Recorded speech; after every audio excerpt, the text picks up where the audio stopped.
Hi, this is Polly from thefitmumformula.com, and I've been asked, is coconut yogurt, the dairy-free coconut yogurt, a good choice for breakfast and snacks? And to illustrate my explanation, I've put together a little chart of the nutritional information of some various yogurts. I'm going to compare them. Now, we're not going to compare the fat on them because fat, any type of fat apart from trans fats, is not bad for you. It doesn't give you heart disease, it's not unhealthy, it's not a problem. The only problem where fat can be an issue is because fat's very calorie dense, so it's much easier to eat, to overeat and to add loads of extra calories to your daily intake than to lower fat products. So so long as your portion isn't too big, fat is not a problem at all. So we're not going to discuss the fat, and we're also not going to discuss the carbohydrates in the various yogurts because they're all pretty low. Per 100 grams,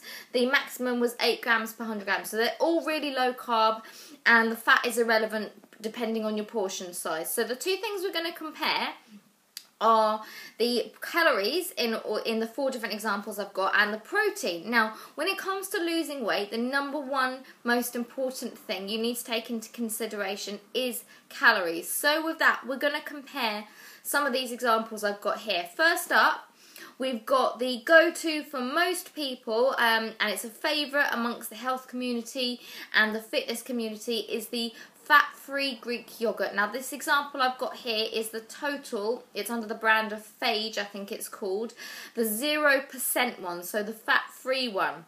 And that's popular amongst the fitness community, and it's only 57 calories per 100 grams. So that's pretty low actually, and you can eat quite a lot of it without bulking up a load of calories in there.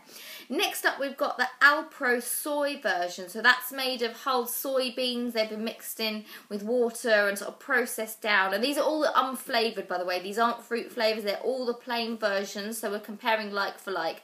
That's also really low calorie. That's 50 calories per 100 grams. So again, that's something that is harder to overeat. You can eat a bigger portion of that if you've got a bigger appetite. Then we can come into our coconut yogurts. Now, I've got 2 different brands here which actually came up really differently. We've got Koyo, which I think they were one of the first brands that came out. They were certainly one of the first that I tried.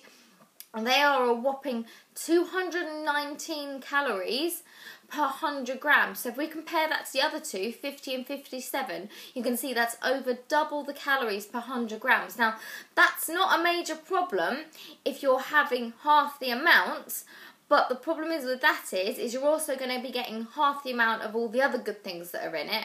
And if you've got a larger appetite and you've got a tendency to get hungry, get peckish in between meals, you might be better off going on with a more filling one that you can eat more of without overdoing the calories. And then finally, we've got a brand that's just come out not too long ago at the time of filming this, the Koko brand, K-O-K-O. They do coconut milk, and they've also brought out a coconut yogurt it's still dairy free, and it's not made of coconut, but it's a lot thinner, it's watered down, and I think they've added some thickeners to it as well. And that's 79 calories per 100 grams. So that's still a dairy-free coconut one, but because it's been watered down a lot more than the Koyo one, it's a lot lower in calories. So you can see how there our favourites would actually be the dairy total Greek yogurt or the Alpro one. Obviously, if you can't tolerate dairy, that eliminates the total one completely.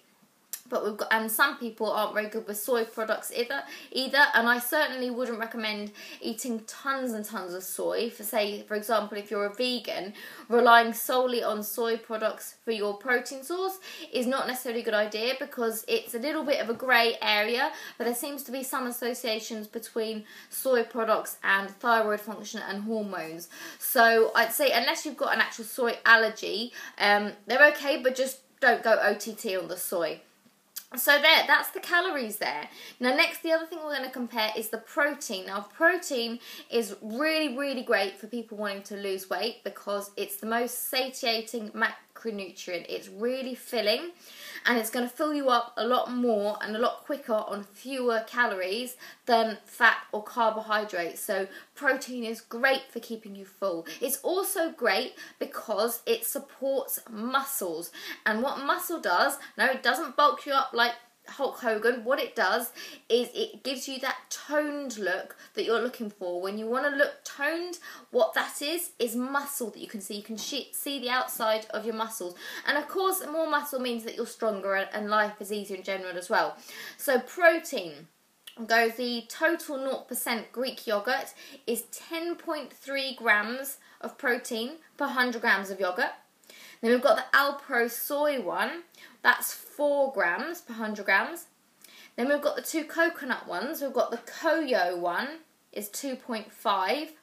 And then the cocoa, which is the thinner, lower calorie, more watered down coconut yogurt, that's only 0.6. So we can see there that by a mile, the total 0% Greek yogurt, the dairy one, wins by far when it comes to the protein content. And then shortly behind that, we've got the Alpro soya one, which comes in at 4 grams per 100 grams. 4 grams of protein per 100 grams. So, on balance, if you don't have a problem digesting dairy, then both in terms of calories and low calories and high protein, the total 0% Greek yogurt comes out top by far. And if you are trying to lose weight, I would say the Koyo one is probably going to be your least filling one because it's the highest calorie and it's still pretty low protein. Now, you can get around this. I'm going to tell you how you can get around this now, okay? What you can do is you can keep the calories lower by having a smaller amount of it, and fats are great. It's, you know, fat's not a problem. It's just the amount of calories it has in it. So you can have a smaller portion of the Koyo one, but bump up the protein.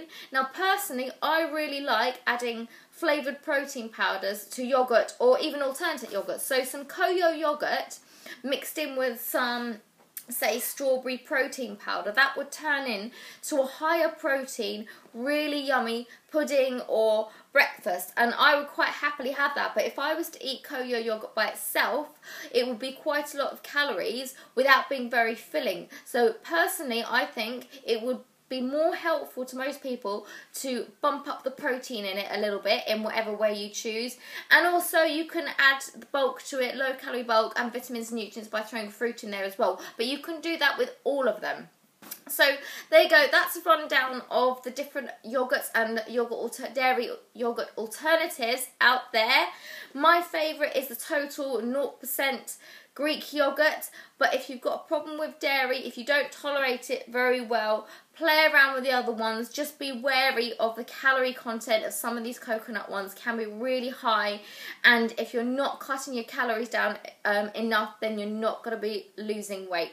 Okay, I hope that was helpful. If you've got any more questions about that, please do comment below, and please share this video if it's helpful and you think it'd be helpful to anyone else. Okay, thank you very much. Polly from thefitmumformula.com.